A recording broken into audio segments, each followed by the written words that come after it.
राधे राधे दोस्तों, आप सभी लोगों का मेरे बाल गणेश चैनल पर स्वागत है। आज मैं आप सभी लोगों को शिव पुराण के श्री रुद्र संहिता के प्रथम खंड के चौथे अध्याय से लेकर 7वें अध्याय तक की कथा सुनाने जा रही हूँ।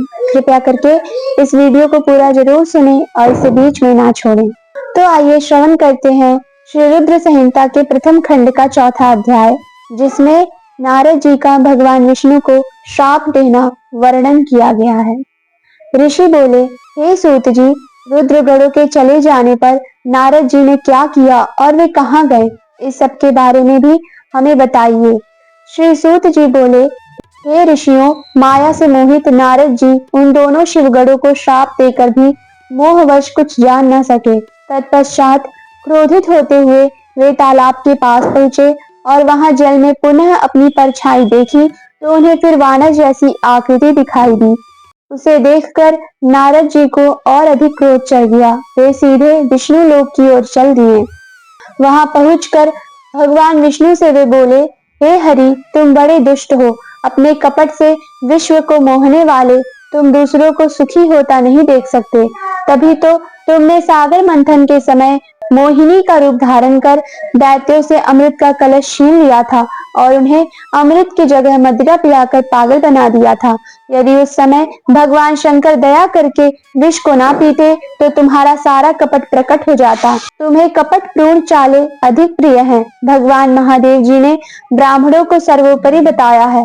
आज तुम्हें मैं ऐसी सीख दूंगा जिससे तुम फिर कभी कहीं भी ऐसा कार्य नहीं कर सकोगे।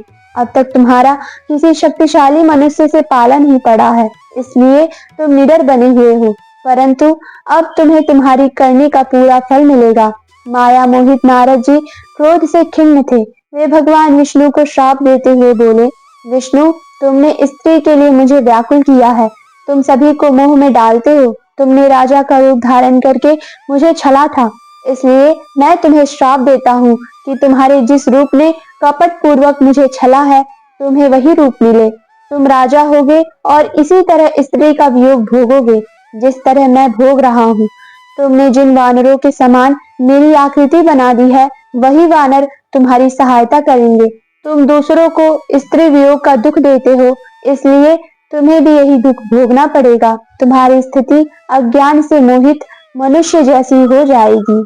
अज्ञान से मोहित नारद जी का श्राप विष्णु भगवान ने स्वीकार कर लिया। तत्पश्चात उन्होंने महालीला करने वाली मोहिनी माया को समाप्त कर दिया। माया के जाते ही नारद जी का खोया हुआ ज्ञान लौट आया और उनकी बुद्धि पहले की तरह हो गई। उनकी सारी व्याकुलता चली गई तथा मन में आश्चर्य उत्पन्न हो गया। यह सब जानकर नारद जी बहुत पछताने लगे और अपने को धिक्कारते हुए भगवान विष्णु के चरणों में गिर पड़े और उनसे क्षमा मांगने लगे। नारद जी कहने लगे कि मैंने अज्ञानवश होकर और माया के कारण आपको जो श्राप दिया है वह झूठा हो जाए। भगवान, मेरी बुद्धि खराब हो गई थी। जो मैंने आपके लिए बुरे वचन अपनी जबान से निकाले, मैंने बहुत बड़ा पाप किया है। हे प्रभु, मुझ पर कृपा कर मुझे ऐसा कोई उपाय बताइए जिससे मेरा सारा पाप नष्ट हो जाए। कृपया मुझे प्रायश्चित का तरीका बताइए। तब श्री विष्णु ने उन्हें उठाकर मधुर वाणी में कहा, हे महर्षि, आप दुखी ना हो। आप मेरे श्रेष्ठ भक्त हैं, इसमें कोई संदेह नहीं है। नारद जी, आप चिंता मत कीजिए। आप परम धन्य हैं। आपने अहंकार के वशीभूत होकर भगवान शिव की आज्ञा का पालन नहीं किया था, इसलिए उन्होंने ही आपका गर्व नष्ट करने के लिए यह लीला रची थी। वे निर्गुण और निर्विकार हैं और सत्य, रज और तम आदि गुणों से परे हैं। उन्होंने अपनी माया से ब्रह्मा, विष्णु और महेश तीनों रूप को प्रकट किया है। निर्गुण अवस्था में उन्हीं का नाम शिव है। वे ही परमात्मा, महेश्वर, पर ब्रह्म, अविनाशी, अनंत और महादेव नामों से जाने जाते हैं। उन्हीं की आज्ञा से ब्रह्मा जी जगत के सृष्टा हुए हैं। मैं तीनों लोकों का पालन करता हूँ और शिव जी रुद्र रूप में सबका संहार करते हैं। वे शिव स्वरूप सबके साक्षी हैं। वे माया से भिन्न और निर्गुण हैं। वे अपने भक्तों पर सदा दया करते हैं। मैं तुम्हें समस्त पापों का नाश करने वाला, भोग और मोक्ष प्रदान करने वाला उपाय बताता हूँ। अपने सारे शंकों एवं चिंताओं को त्याग कर भगवान शंकर की यश और कीर्ति का गुणगान करो और सदा अनन्य भाव से शिव जी के शत नाम स्तोत्र का पाठ करो।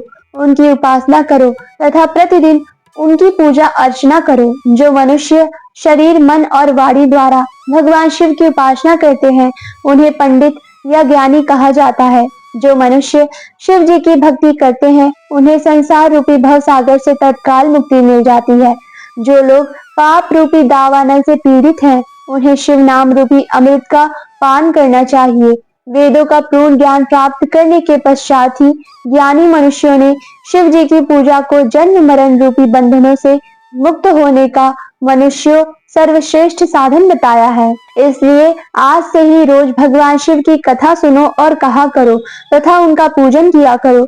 अपने हृदय में भगवान शिव के चरणों की स्थापना करो तथा उनके तीर्थों में निवास करते हुए उनकी स्तुति कर उनका गुणगान करो। इसके बाद नारद जी, तुम मेरी आज्ञा से अपने मनोरथ की सिद्धि के लिए ब्रह्मलोक जाना। वहां अपने पिता ब्रह्मा जी की स्तुति करके उनसे शिव महिमा के बारे में पूछना। ब्रह्मा जी में शिव भक्तों में श्रेष्ठ हैं। वे तुम्हें भगवान शंकर का महात्म्य और सतनाम स्तोत्र अवश्य सुनाएंगे। आज से तुम शिव भक्ति में लीन हो जाओ, वे अवश्य तुम्हारा कल्याण करेंगे। यह कहकर विष्णु जी अंतर ध्यान हो गए। तो आप सभी बोलिए गौरी शंकर की जय। श्री रुद्र संहिता के प्रथम खंड का 5वां अध्याय, जिसमें नारद जी का शिव तीर्थों में भ्रमण व ब्रह्मा जी से प्रश्न का वर्णन किया गया है। श्री सूत जी बोले, महर्षियों, भगवान श्री हरि के अंतर ध्यान हो जाने पर मुनि श्रेष्ठ नारद जी शिवलिंगों का भक्ति पूर्वक दर्शन करने के लिए निकल गए। इस प्रकार भक्ति मुक्ति देने वाले अनेक शिवलिंगों के उन्होंने दर्शन किए। जब उन रुद्र गणों ने नारद जी को वहां देखा तो वे दोनों गण अपने श्राप की मुक्ति के लिए उनके चरणों पर गिर पड़े और उनसे प्रार्थना करने लगे कि वे उनका उद्धार करें। नारद मुने, हम आपके अपराधी हैं। राजकुमारी श्रीमती के स्वयंवर में आपका मन माया से मोहित था। उस समय भगवान शिव की प्रेरणा से आपने हमें श्राप दे दिया था। अब आप हमारी जीवन रक्षा का उपाय कीजिए।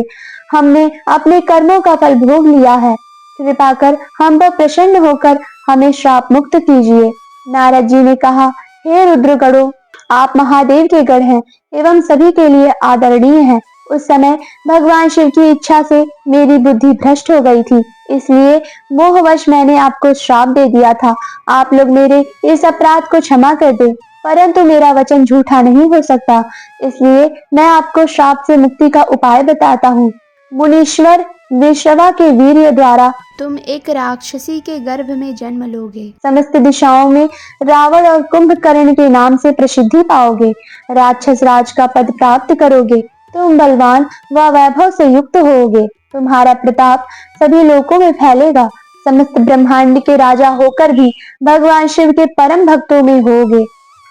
भगवान शिव के ही दूसरे स्वरूप श्री विष्णु के अवतार के हाथों से मृत्यु पाकर तुम्हारा उद्धार होगा तथा फिर अपने पद पर प्रतिष्ठित हो जाओगे। सूत जी कहने लगे कि इस प्रकार नारद जी का कथन सुनकर वे दोनों रुद्रगण प्रसन्न होते हुए वहां से चले गए और नारद जी भी आनंद से सराबोर हो मन ही मन शिव जी का ध्यान करते हुए शिव तीर्थों का दर्शन करने लगे। इसी प्रकार भ्रमण करते करते वे शिव की प्रिय नगरी काशीपुरी में पहुंचे और काशीनाथ का दर्शन कर उनकी पूजा उपासना की। श्री नारद जी शिव जी की भक्ति में डूबे उनका स्मरण करते हुए ब्रह्मलोक को चले गए। वहां पहुंचकर उन्होंने ब्रह्मा जी को आदर पूर्वक नमस्कार किया और उनकी स्तुति करने लगे। उस समय उनका हृदय शुद्ध हो चुका था और उनके हृदय में शिव जी के प्रति भक्ति भावना ही थी और कुछ नहीं। नारद जी बोले, हे पितामह, आप तो परम ब्रह्म परमात्मा के स्वरूप को अच्छी प्रकार से जानते हो। आपकी कृपा से मैंने भगवान विष्णु के महात्म्य का ज्ञान प्राप्त किया है एवं भक्ति मार्ग, ज्ञान मार्ग, तपो मार्ग, दान मार्ग तथा तीर्थ मार्ग के बारे में जाना है, परंतु मैं शिव तत्व के ज्ञान को अभी तक नहीं जान पाया हूँ। मैं उनकी पूजा विधि को भी नहीं जानता हूँ, अतः अब मैं उनके बारे में सभी कुछ जानना चाहता हूँ। मैं भगवान शिव के विभिन्न चरित्रों, उनके स्वरूप तथा वे सृष्टि के आरंभ में, मध्य में किस रूप में थे, उनकी लीलाएं कैसी होती हैं और प्रलय काल में भगवान शिव कहाँ निवास करते हैं, उनका विवाह तथा उनके पुत्र कार्तिकेय के जन्म आदि की कथाएं मैं आपके श्रीमुख से सुनना चाहता हूँ। भगवान शिव कैसे प्रसन्न होते हैं और प्रसन्न होने पर क्या क्या प्रदान करते हैं, इस संपूर्ण वृतांत को मुझे बताने की कृपा करें। अपने पुत्र नारद की ये बातें सुनकर पितामह ब्रह्मा बहुत प्रसन्न हुए। तो आप सभी बोलिए गौरी शंकर की जय। श्री रुद्र संहिता के प्रथम खंड का छठा अध्याय, जिसमें ब्रह्मा जी द्वारा शिव तत्व का वर्णन किया गया है। ब्रह्मा जी ने कहा, हे नारद, तुम सदैव जगत के उपकार में लगे रहते हो। तुमने जगत के लोगों के हित के लिए बहुत उत्तम बात पूछी है, जिसके सुनने से मनुष्य के सब जन्मों के पापों का नाश हो जाता है।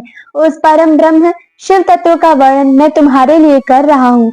शिव तत्व का स्वरूप बहुत सुंदर और अद्भुत है। जिस समय महाप्रलय आई थी और पूरा संसार नष्ट हो गया था तथा चारों ओर सिर्फ अंधकार ही अंधकार था, आकाश व ब्रह्मांड तारों व ग्रहों से रहित होकर अंधकार में डूब गए थे। सूर्य और चंद्रमा दिखाई देने बंद हो गए थे।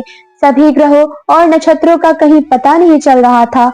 दिन रात अग्नि जल कुछ भी नहीं था। प्रधान आकाश और अन्य तेज भी शून्य हो गए थे। शब्द स्पर्श गंध रूप रस का अभाव हो गया था। सत्य असत्य सब कुछ खत्म हो गया था तथा सिर्फ सत्य ही बचा था। उस तत्व को मुनिजन एवं योगी अपने हृदय के भीतर ही देखते हैं। वाणी नाम रूप रंग आदि की वहां तक पहुंच नहीं है।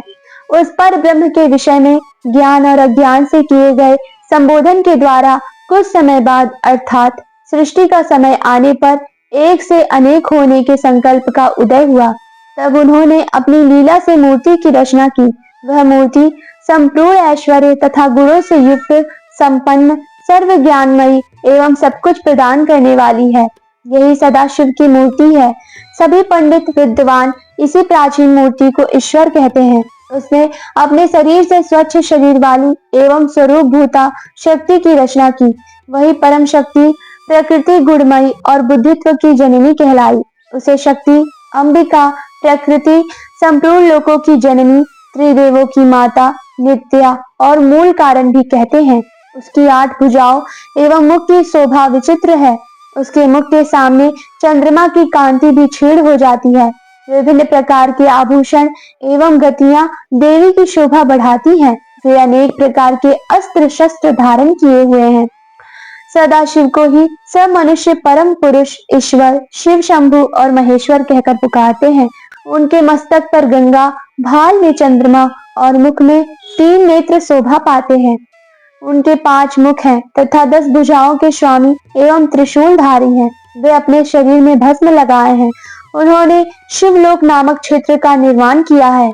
यह परम पावन स्थान काशी नाम से जाना जाता है। यह परम मोक्षदायक स्थान है। इस क्षेत्र में परमानंद रूप शिव पार्वती सहित निवास करते हैं। शिव और शिवा ने प्रलय काल में भी उस स्थान को नहीं छोड़ा, इसलिए शिव जी ने इसका नाम आनंद वन रखा है। एक दिन आनंद वन में घूमते हुए शिव शिवा के मन में किसी दूसरे पुरुष की रचना करने की इच्छा हुई। तब उन्होंने सोचा कि इसका भार किसी दूसरे व्यक्ति को सौंपकर हम यही काशी में विराजमान रहेंगे। ऐसा सोचकर उन्होंने अपने वाम भाग के 10वें अंग पर अमृत मल दिया, जिससे एक सुंदर पुरुष वहां प्रकट हुआ, जो शांत और सत्व गुणों से युक्त एवं गंभीरता का अथाह सागर था। उसकी कांति इंद्रनील मणि के समान श्याम थी।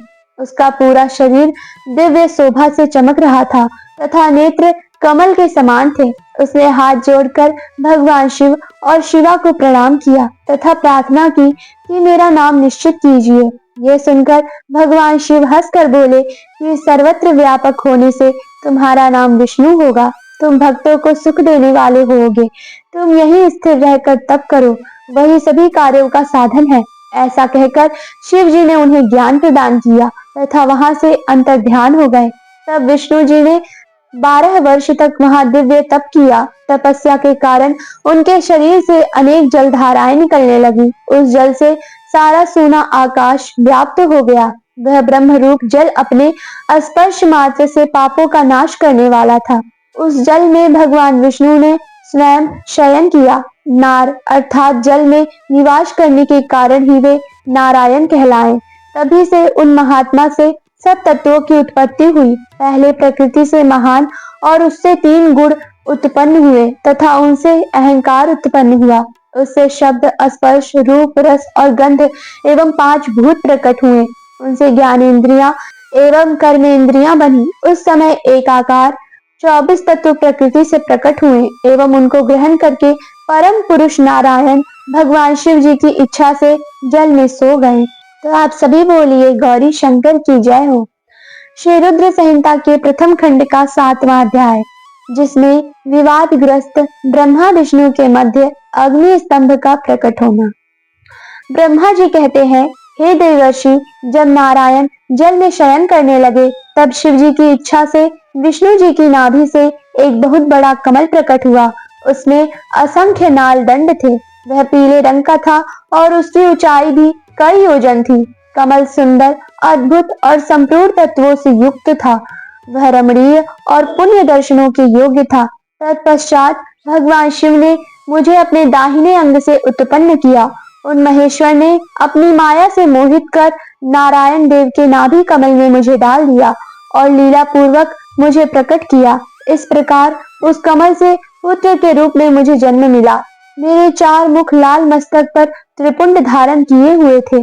भगवान शिव की माया से मोहित होने के कारण मेरी ज्ञान शक्ति बहुत दुर्लभ हो गई थी और मुझे कमल के अतिरिक्त और कुछ भी दिखाई नहीं दे रहा था।